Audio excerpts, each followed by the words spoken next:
Hi there, my name is Maina, an advocate of the High Court of Kenya. Welcome to Sheria. Sheria is a platform where we educate the common mananchi on the law with the aims to equip and empower you. Karibu sana. So today we're going to learn about bills. How does a bill come from becoming a draft bill to becoming an act of parliament? That is the law. Now, bills can be in two ways. But before that, what is a bill? A bill is a draft legislation that is presented before the National Assembly or the County Assembly for their approval, basically. So once it is approved by the National Assembly, it becomes an act of parliament. What stages does a bill go through for it to become an act of parliament? I think before we head to that, where does a bill emanate from? A bill can come from a legislature, a member of the parliament, that is known as a private member bill. A bill can also come from a policy.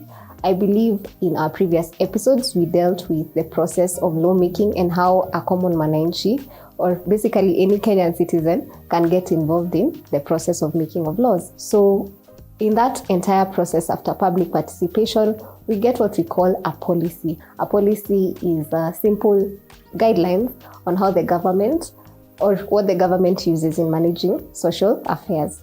So from a policy comes a bill. Not all policies move on to become bills or acts of parliament, but some do. Once a policy has gone through now the drafting process of a bill, it now becomes a bill, a draft bill, which is presented to the parliament.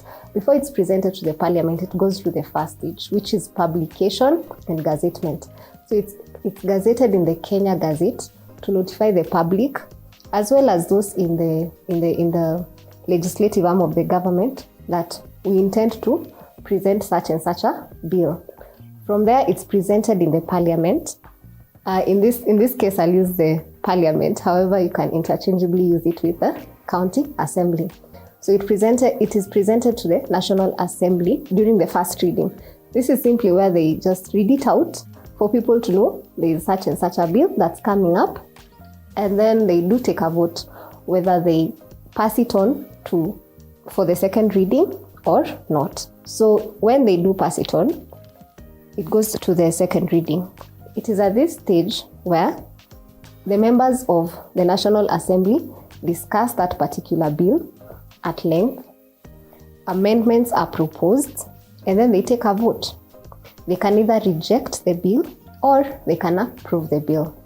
At this point, they can also delay the second reading for 6 months. The third stage is the committee stage. Now, the committee sits, discusses the bill at length. They propose amendments. They see what they can add, what they can remove. Now, a key note here is those amendments are allowed only if they do not derogate or negate the entire purpose of the entire objective of the bill. Now from there, it moves on to the report stage. This is where the committee presents its report. From the discussions they had, it presents the report it has on what maybe the recommendations, what to do, how to go about the bill. At that point, it goes now to the third reading. Now it is at this stage where the members really debate. Eventually, they have to sit down and vote. They could also defer the third reading for 6 months.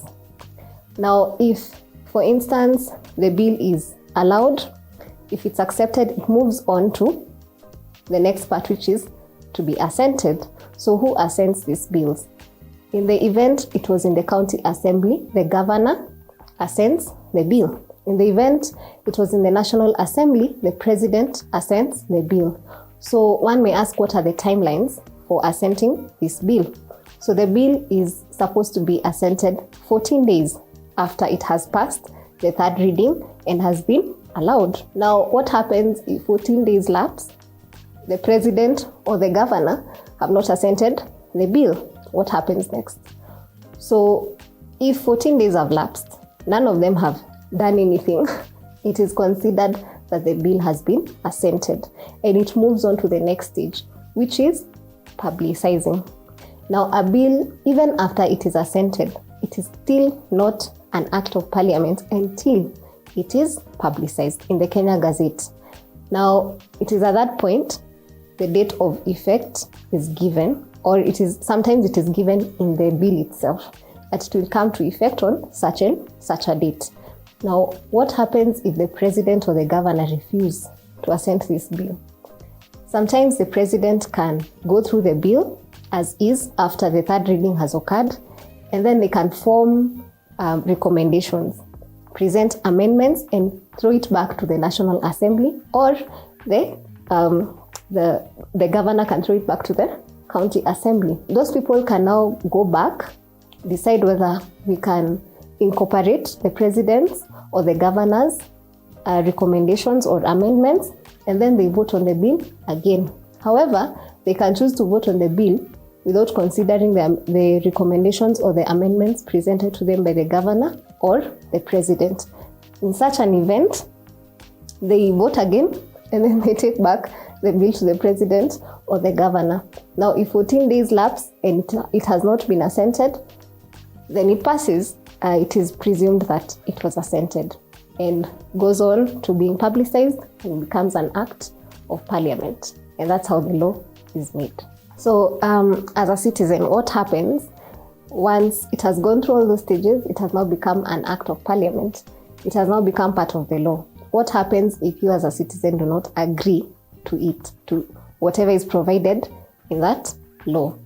You can head on to the high courts and the constitutional courts and petition and say probably this bill did not go under public participation, something we dealt with in our previous episodes.